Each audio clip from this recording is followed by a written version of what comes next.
Obrigado, senhor Jorge, pelos esclarecimentos prestados. Agradecer a presença também do Darley, que é atleta, presente na nossa comissão e nossa audiência pública, dos demais deputados presentes aqui, e passar a palavra para o Lamartine, que vai falar por 20 minutos, e depois os deputados vão ter a oportunidade de fazer as suas considerações. Boa tarde a todos. Agradecimento ao presidente da mesa, o deputado João Arruda, e aos deputados que compõem a Comissão de Turismo e Esporte desta casa. Eu, de fato, represento uma universidade estrangeira.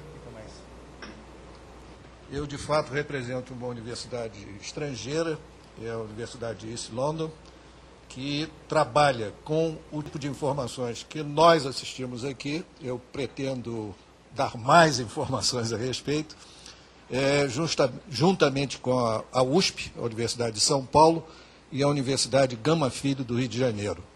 Eu, particularmente, pertenço ao programa de pós-graduação em Educação Física da Universidade Gama Filho, onde nós temos um grupo de estudos da área olímpica que funciona há 20 anos, de maneira que eu tenho a responsabilidade de trazer o pensamento científico, acadêmico e informativo para os membros dessa casa e as pessoas que estão aqui presentes. Eu não discordo da tese do Steinhilber, presidente do CONFEF, Conselho Federal de Educação Física, e vou até dar alguns argumentos no sentido de legitimar a proposta e depois vermos a viabilidade dela diante de fatos. Notem bem, quando se envolve o mundo acadêmico, nós temos que trabalhar com fatos. Nós assistimos uma tese, tudo bem, é próprio de congresso, da opinião pública, até um respeito ao público, o próprio debate faz parte disso. Mas quando se coloca em termos científicos, nós temos que trabalhar com dados e fatos e observarmos se isso realmente tem validade.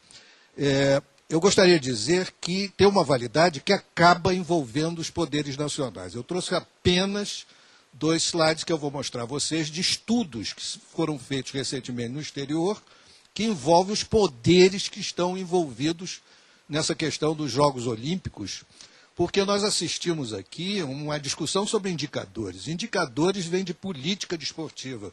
Política desportiva hoje é política de Estado, política de nação, e com envolvimento de muitos recursos. Os ministros de esporte da Europa estão no mesmo nível hoje dos principais ministérios, que é uma coisa que chama atenção. Nos Estados Unidos, o produto bruto do esporte é mais de 5%. No Brasil, é mais de 2%. Se nós selecionarmos as atividades do país, hoje, do Brasil, e compararmos com o esporte, vocês terão uma grande surpresa, porque simplesmente nós estamos diante de uma das atividades sociais de maior importância econômica, com grande impacto econômico. Mas vamos aos fatos. É algum absurdo discutir isso aqui nesse Congresso? Pois bem, ouçam. O que é o Comitê Olímpico Internacional? É uma entidade absolutamente autônoma. É alguma coisa diferente no mundo globalizado e já tem 100 anos de existência. Ele foi criado independente das nações. Ele tem sede na Suíça. Ele, de certa forma, seguiu a Cruz Vermelha Internacional, que tem também sede na Suíça. Eles têm bandeira própria. É como se fosse o Vaticano. É uma nação. E o governo suíço reconhece a independência dessas entidades. Então, quando nós discutimos do Brasil, que a FIFA está certa, está errada, não pode entrar no Brasil por isso e por aquilo, é a mesma coisa com o Comitê Olímpico Internacional, a Cruz Vermelha e o Vaticano. Eles são simplesmente autônomos. Eles são os donos dessas atividades, tipo Copa do Mundo de futebol e Jogos Olímpicos. Muito bem. Houve um choque na Europa, já até pontuado, não circula aqui entre nós, talvez todos desconheçam aqui. Em 1994, a Europa Unida resolveu se confrontar com o Comitê Olímpico Internacional. foi o primeiro movimento em torno de alguma coisa que dá legitimidade à sua proposta. O que é que houve? Houve um exagero dos Jogos de Inverno na França e destruíram uma grande floresta para a organização desses Jogos. Então, os deputados da União Europeia se reuniram, chamaram o presidente do COI, ele foi porque quis, porque ele não tinha nenhuma obrigação de ir, ele não depende nem a entidade, nem ele próprio, mas ele foi. Afinal, é uma questão de juízo. Como é que ele ia se confrontar com a União Europeia? E simplesmente disseram para ele para não repetir mais no ambiente europeu aquela situação de destruição de floresta para fazer Jogos Olímpicos do Inverno. Baixaram a cabeça e entraram com uma mudança na Carta Olímpica, essa é a legitimidade, no sentido que do meio ambiente. Hoje é um ponto principal, um dos pontos principais da, vamos dizer, legislação dos estatutos do Comitê Olímpico Internacional. Não foi porque eles quiseram, simplesmente a União Europeia exigiu que isso acontecesse. Mais importante ainda, outra confusão. Em 2000, estourou um grande escândalo, também outra vez nos Jogos Olímpicos de Inverno, parece que eles são até estigmatizados, com a corrupção de vários membros do Comitê Olímpico Internacional, que são 102, não sei se vocês têm conhecimento disso, são autônomos também, eles têm a nação, têm a bandeira, mas eles são do Comitê Olímpico Internacional. Foi uma invenção do Coubertin, copiando a Cruz Vermelha Internacional. Eles são autônomos também. Inclusive, o senhor João Avelange e o Carlos Nussmann, eles não representam o Brasil, eles podem falar como brasileiros, mas eles são representantes do Comitê Olímpico Internacional pela Carta Olímpica e pela tradição. Pois bem, alguns membros receberam dinheiro, ficou demonstrado isso, estourou um grande escândalo envolvendo o Comitê Olímpico Americano. No Congresso dos Estados Unidos, em Washington, um grupo de deputados convocou o presidente do COI, Comitê Olímpico Internacional, para se manifestar a respeito. A primeira, o senhor Samaranch, da Espanha, que já faleceu, a primeira reação dele foi negar a ida ao Congresso dos Estados Unidos. Então fizeram uma reunião famosa em Los Angeles, em Lausanne, chamaram alguns intelectuais envolvidos com essa situação.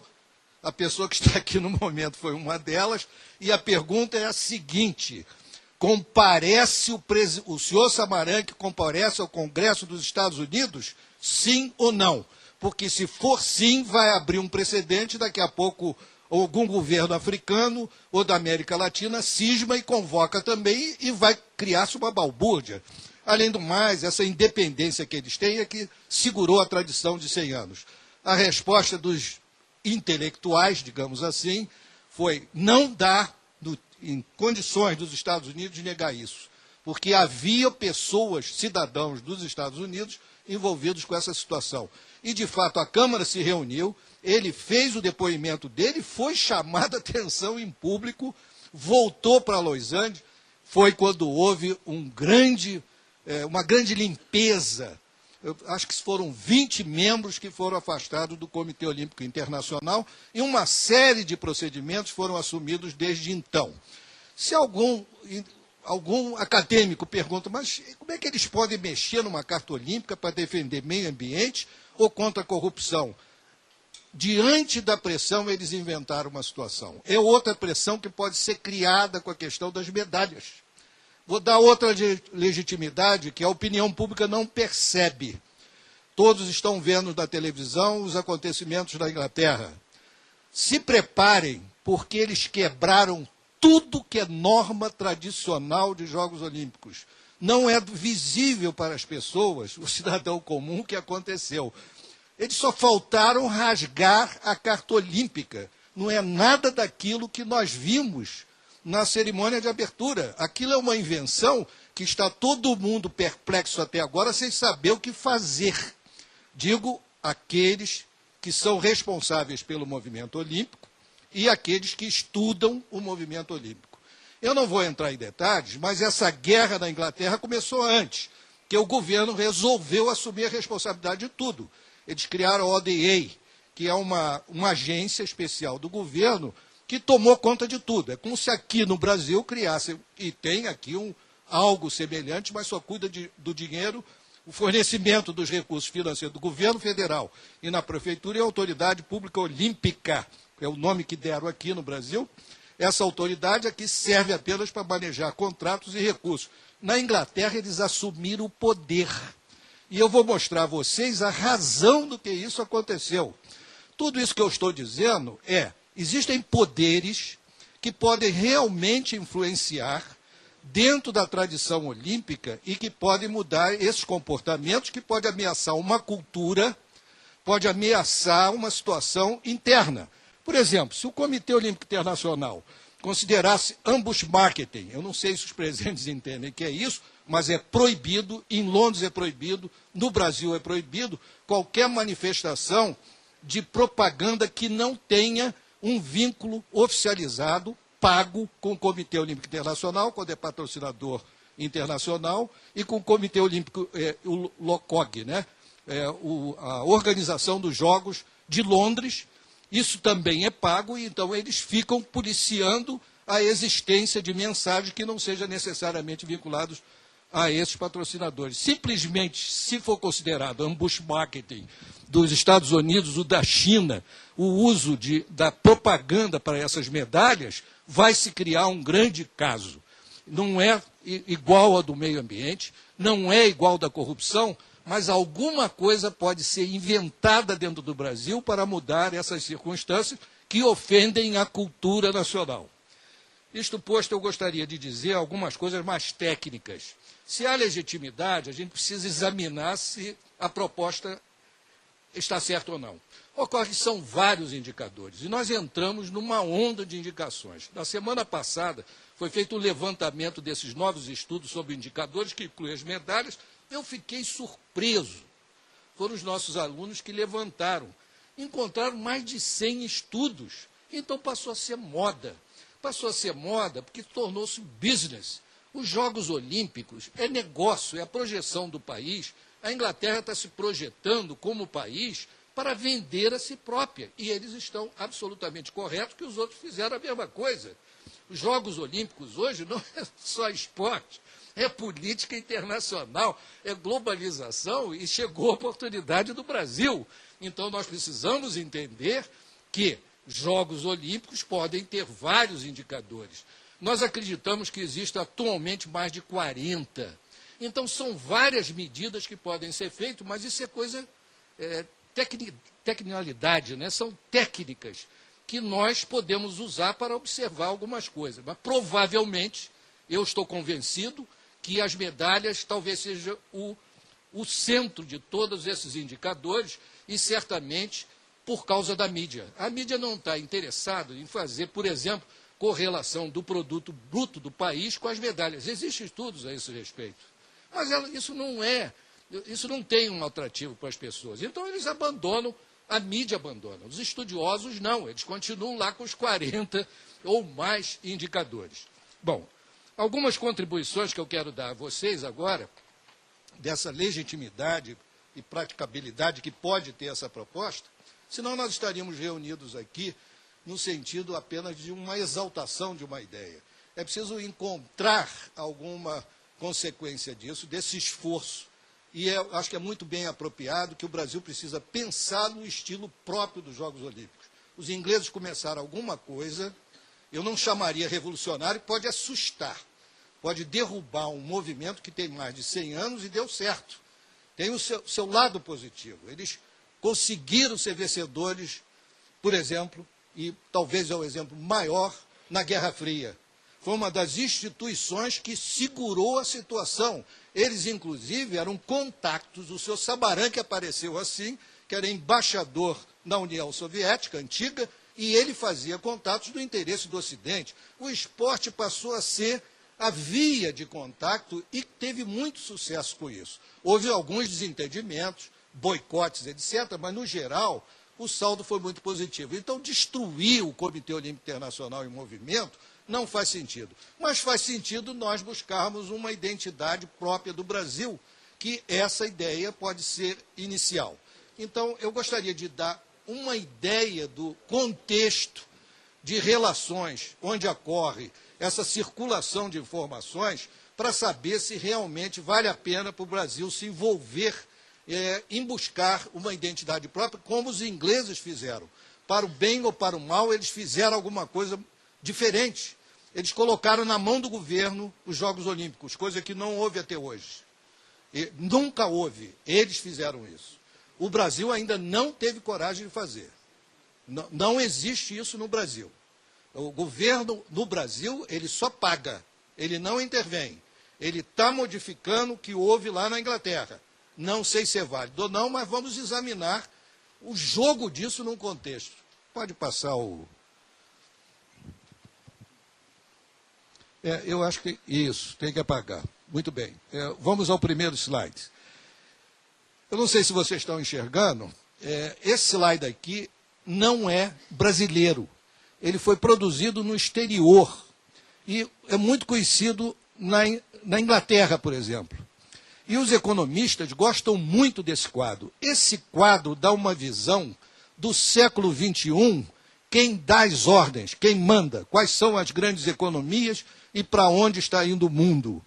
Se vocês observarem bem, o Brasil é um dos 5 que está aqui. Só existem 5 forças no mundo e os outros são periféricos. A Alemanha e o Japão são periféricos. Os 5 é a Rússia, Índia, Estados Unidos, Brasil e China. Por quê? Pelas grandes variáveis. Esse aqui? Fica até mais bonitinho, né? É que as variáveis é de área, de população e potencial econômico. É isso que prevalece atualmente. A ideia dos BRICS foi posterior a esse quadro. Dizem até que foi manifestado através desse quadro. E ele é verdadeiro e está funcionando na prática. Provavelmente os Jogos Olímpicos e a Copa do Mundo estão no Brasil por essa razão. Quando foi anunciado na Inglaterra, por exemplo, que o Brasil tinha passado o produto da Inglaterra, ninguém conseguiu entender.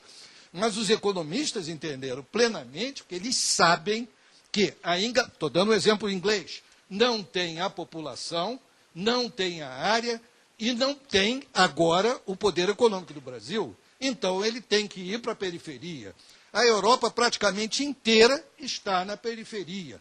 Aí nós começamos a entender que a razão estratégica dos Jogos Olímpicos é também econômica. Aqui, por exemplo, só falta a Índia, porque os Estados Unidos sempre foram potência olímpica, a Rússia, nem há dúvida disso, começou tarde, mas ganhou, e finalmente a China, que é a mais recente. E o Brasil agora está despontando.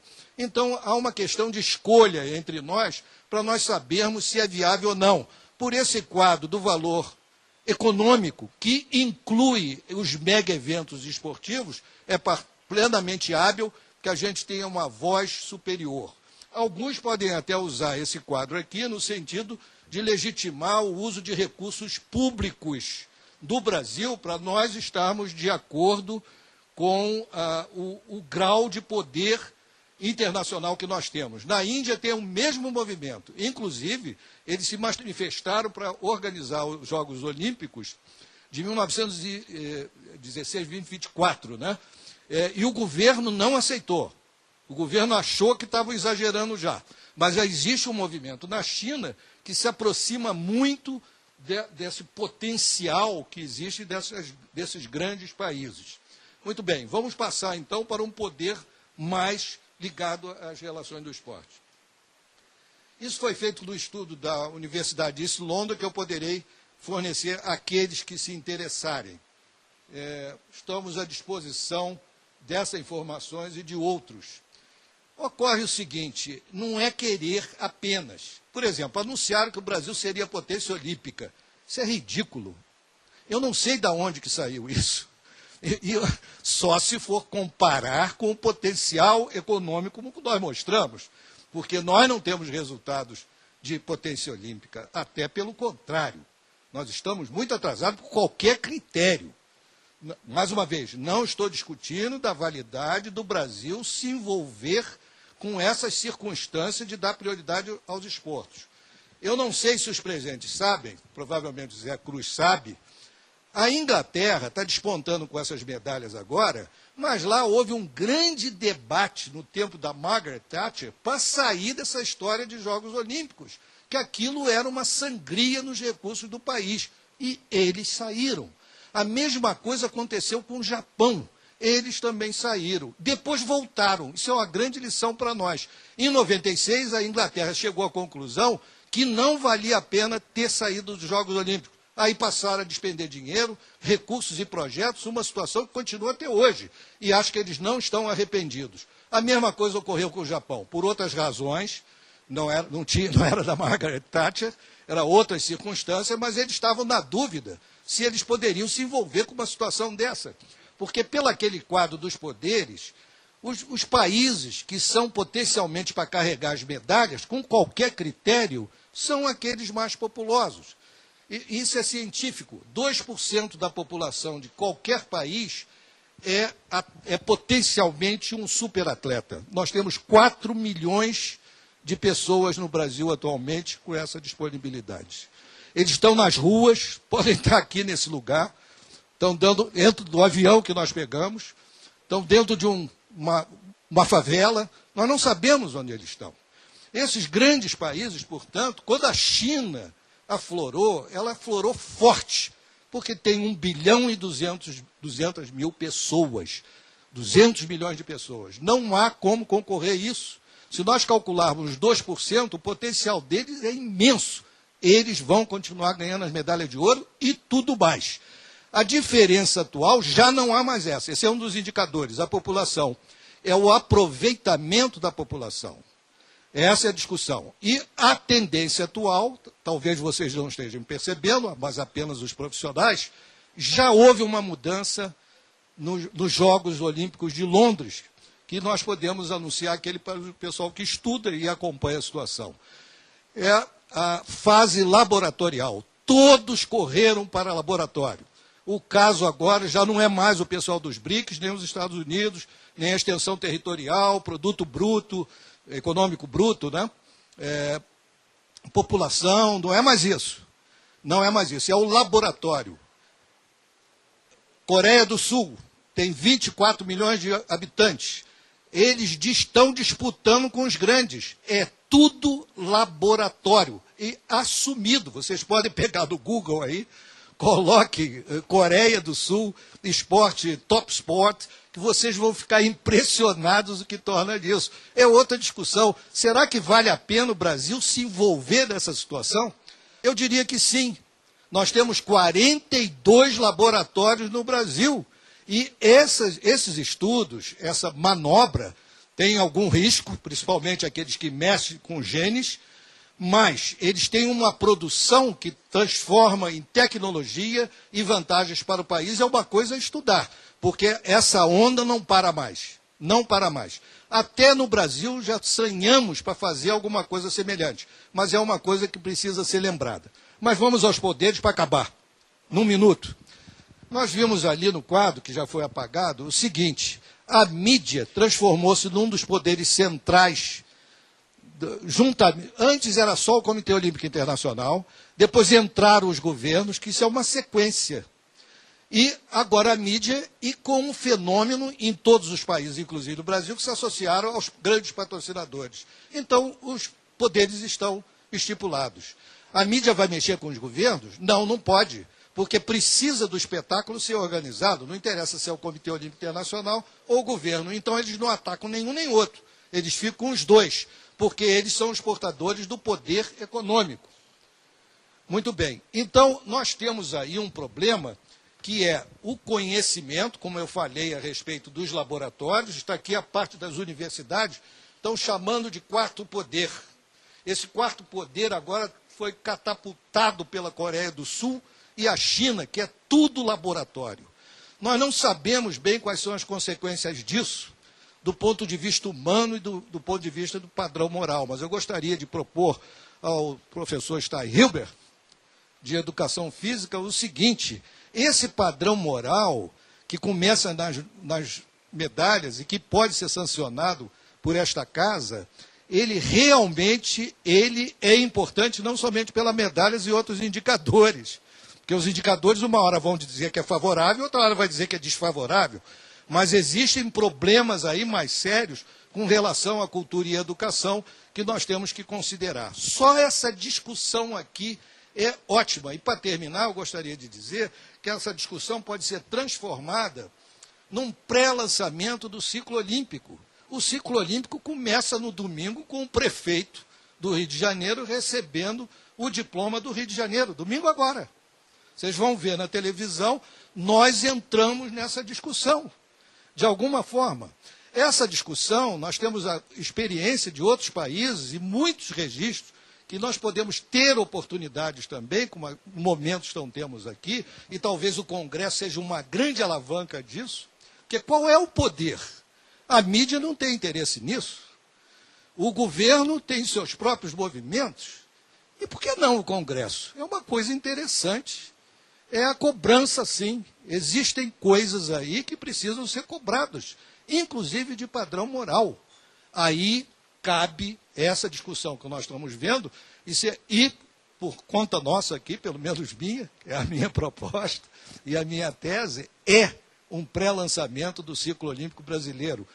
É o padrão moral e a preservação da nossa cultura e ter uma ideia dos Jogos Olímpicos, sim, que é econômico, tem grandes vantagens, mas ele precisa ter mais vantagens para ir ao encontro da sociedade brasileira. Muito obrigado.